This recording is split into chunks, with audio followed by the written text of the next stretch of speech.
Assalamualaikum warahmatullahi wabarakatuh. Perkenalkan, saya Jul Fajrial, SPD MPD, NUPTK 7053769670130363. Saya merupakan salah satu dosen program studi Pendidikan Jasmani, Kesehatan, dan Rekreasi, Departemen Pendidikan Olahraga, Fakultas Keguruan dan Ilmu Pendidikan Universitas Syah Kuala. Pada kesempatan ini, saya akan memaparkan pernyataan diri dosen dalam unjuk kerja Tridharma Perguruan Tinggi atau yang disebut dengan PDD UKTPT untuk sertifikasi dosen tahun 2025. Khususnya dalam bidang pengajaran pada mata kuliah yang saya ampu, yaitu kinesiologi dan biomekanika olahraga. Mata kuliah ini diampu oleh 3 orang dosen. Yang pertama, Bapak Dr. Sukardi Putra MKes. Yang kedua, Bapak Dr. Andes Alfian Rinaldi MPD. Yang ketiga, saya sendiri, Jul Fajrial, SPD MPD. Mata kuliah ini merupakan salah satu mata kuliah wajib yang harus diprogramkan oleh mahasiswa pada program studi Pendidikan Jasmani, Kesehatan, dan Rekreasi, Departemen Pendidikan Olahraga, Fakultas Keguruan dan Ilmu Pendidikan Universitas Syah Kuala yang memiliki bobot 2 SKS pada semester 4. Pada proses pembelajaran yang dilakukan mengacu pada 3 aspek, yaitu delivery, interaction, and assessment, atau yang disingkat dengan DIA. Adapun deskripsi mata kuliah ini membahas tentang prinsip dasar kinesiologi dan biomekanika olahraga, hukum-hukum Newton, aspek mekanis dalam gerakan olahraga untuk meningkatkan performa dan meminimalkan risiko cedera olahraga. Selanjutnya, menganalisis gerak dalam olahraga, menerapkan konsep biomekanika dalam merancang dan mengembangkan alat yang ergonomis untuk digunakan dalam berbagai aktivitas olahraga. Adapun materi pada pembelajaran mata kuliah ini yaitu yang pertama, prinsip dasar kinesiologi dan biomekanika olahraga. Salah satu materi yang akan dipaparkan yaitu prinsip dasar kinesiologi dan biomekanika olahraga. Pada materi ini, mahasiswa diharapkan mampu memahami, menganalisis, dan menerapkan prinsip dasar kinesiologi dan biomekanika olahraga. Metode dalam pembelajaran yang dilakukan menggunakan metode diskusi dan demonstrasi. Selanjutnya, kriteria penilaian dalam proses pembelajaran terdiri dari 4 item, yaitu yang pertama, kehadiran dan partisipasi 15%, yang kedua tugas 15%, yang ketiga UTS 30%, dan yang keempat UAS 40%. Proses penilaian dalam mata kuliah kinesiologi dan biomekanika olahraga dilakukan secara objektif mengacu pada indikator kinerja yang telah ditetapkan oleh universitas untuk mengukur pencapaian kompetensi mahasiswa secara menyeluruh. Selanjutnya akan ditayangkan cuplikan kegiatan pembelajaran pada mata kuliah kinesiologi dan biomekanika olahraga. Selamat menyaksikan. Assalamualaikum warahmatullahi wabarakatuh. Waalaikumsalam warahmatullahi wabarakatuh. Bagaimana kabar semuanya? Sehat? Alhamdulillah, mudah-mudahan kita selalu dalam keadaan sehat walafiat. Untuk keberkahan proses pembelajaran kita pada hari ini, mari sama-sama kita berdoa di dalam hati. Mudah-mudahan apa yang kita pelajari bermanfaat untuk kita semua. Berdoa mulai.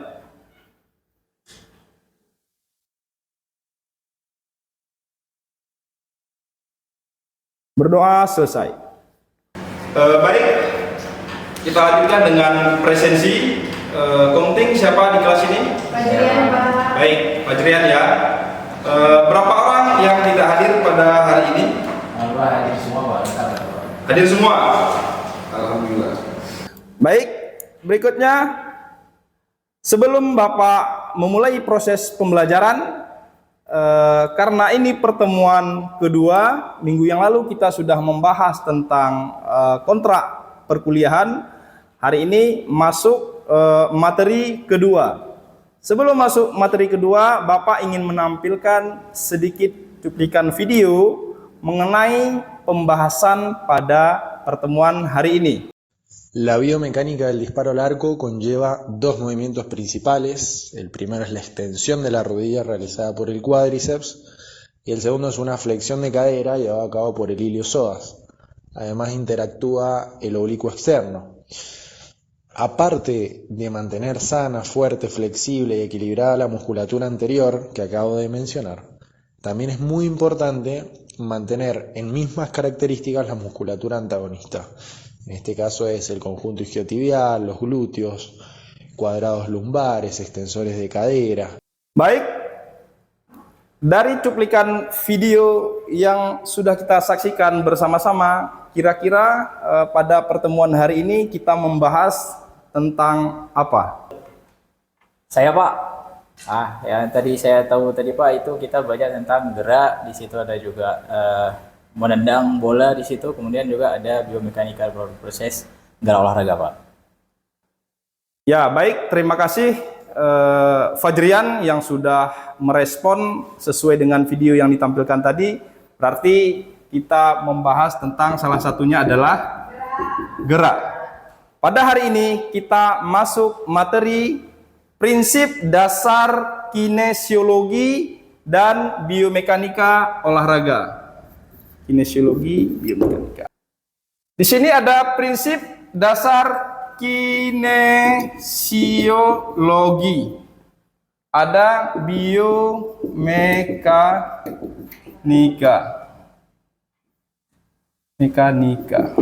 Oke. Di sini kita lihat ada dua ilmu yang mempelajari tentang gerak.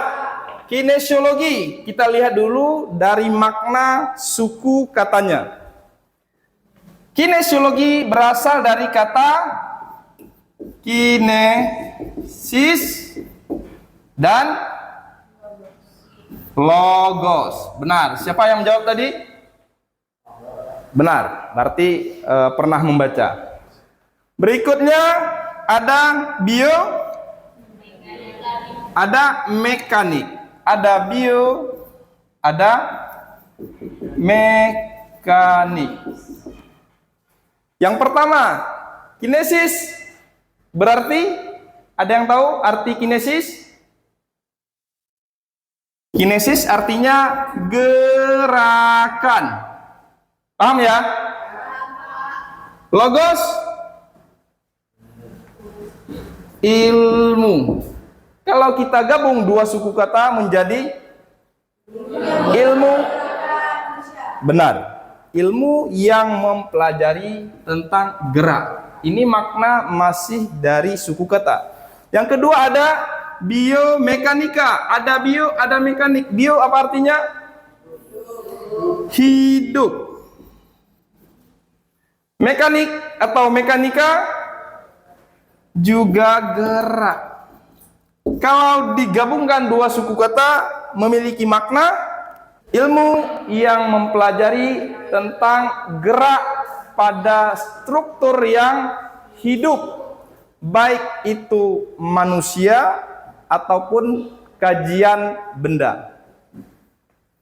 Sampai di sini, sebelum kita melanjutkan ke pembahasan berikutnya, ada yang kurang paham atau sudah mengerti? Tadi kita mengartikan dari suku kata. Tapi kalau sudah masuk ke dalam pengertian para ahli, di sini bisa kita lihat bersama-sama bahwasanya kinesiologi itu memiliki makna yang sangat luas. Bisa kita lihat Ilmu yang mempelajari gerak tubuh manusia yang dikaji melalui ada anatomi, ada fisiologi, ada biomekanika, ada dan lain-lain. Ini kajian kinesiologi. Berarti di sini dapat kita simpulkan bahwasanya kinesiologi itu adalah mempelajari gerak manusia berdasarkan struktur tubuhnya.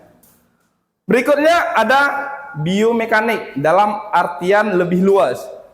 Ilmu pengetahuan yang menerapkan hukum-hukum mekanik terhadap struktur yang hidup atau struktur dari makhluk hidup, terutama sistem lokomotor dari tubuh. Biomekanika lebih mengarahkan kepada bagaimana gerak tubuh itu terjadi. Apa penyebabnya? Ini lebih kepada ilmu fisika.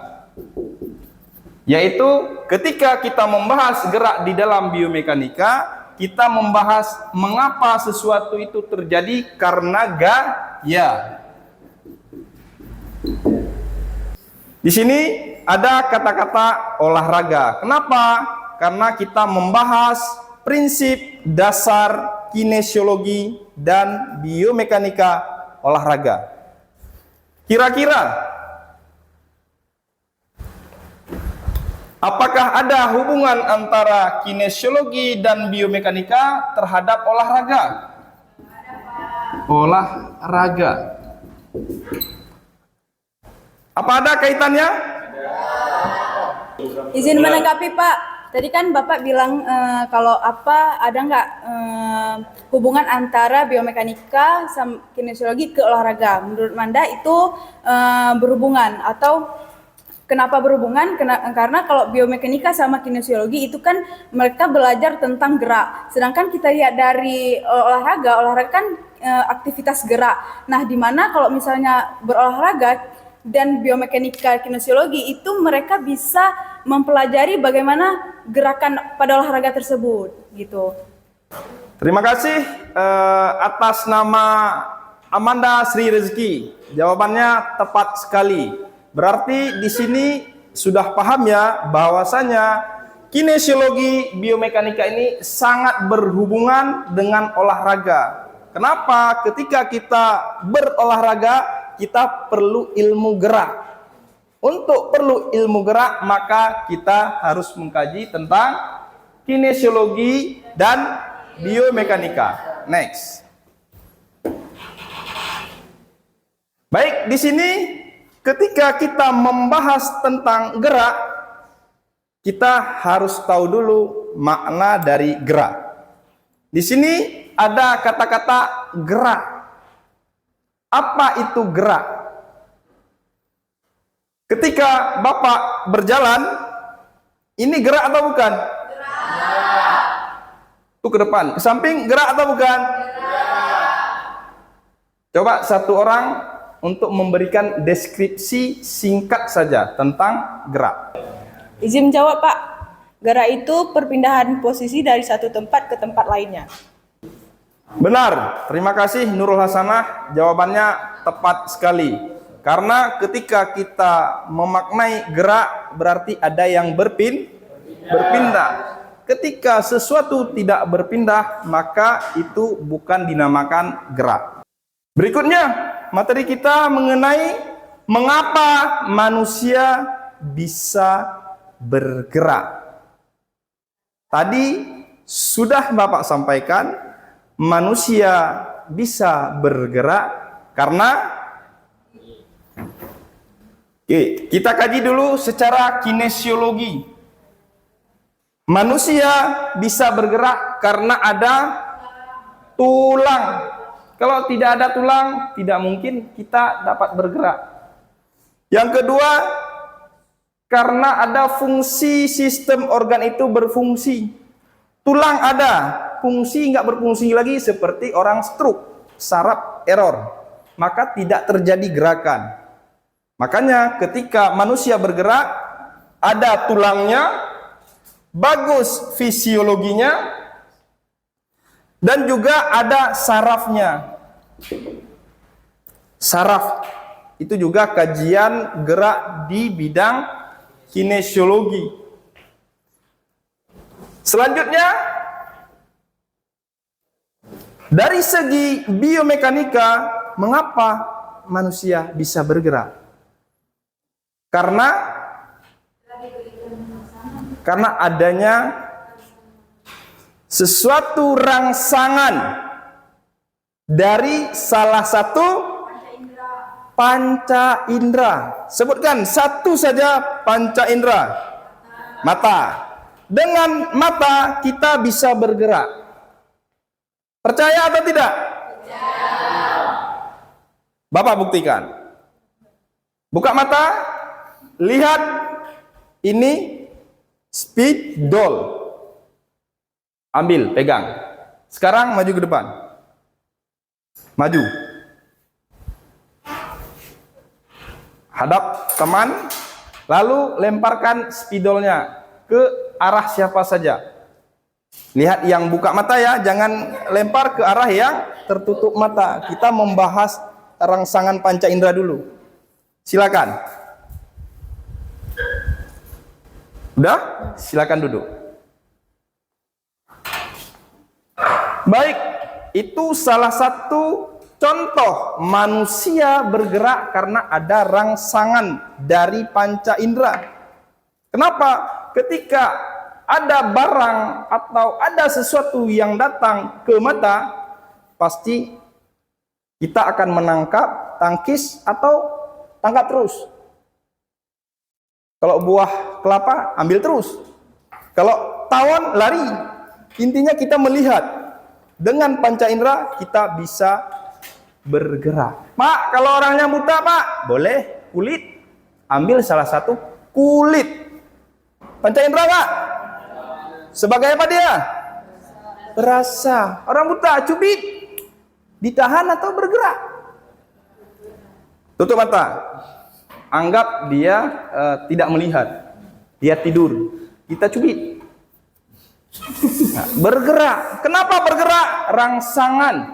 Adanya rangsangan yang diterima oleh salah satu panca indera, baik mata, baik hidung, telinga, mulut, kulit, dan lain-lain, pasti akan terjadinya gerak. Itu masih di dalam kajian kinesiologi. Baik, jelas ya apa yang sudah Bapak sampaikan mengenai manusia bergerak karena apa? Mengapa manusia bisa bergerak? Tadi sudah Bapak jelaskan. Yang kedua, yang berikutnya ada mengapa benda bisa bergerak. Tadi kita kaji mengapa manusia bisa bergerak. Sudah clear? Sudah paham? Sekarang masuk kepada mengapa benda bisa bergerak. Ingat yang tadi, spidol yang dilemparkan, benda kan? Dia bergerak, berpindah posisi? Mengapa dia bisa berpindah posisi? Karena gaya. Ada yang lain?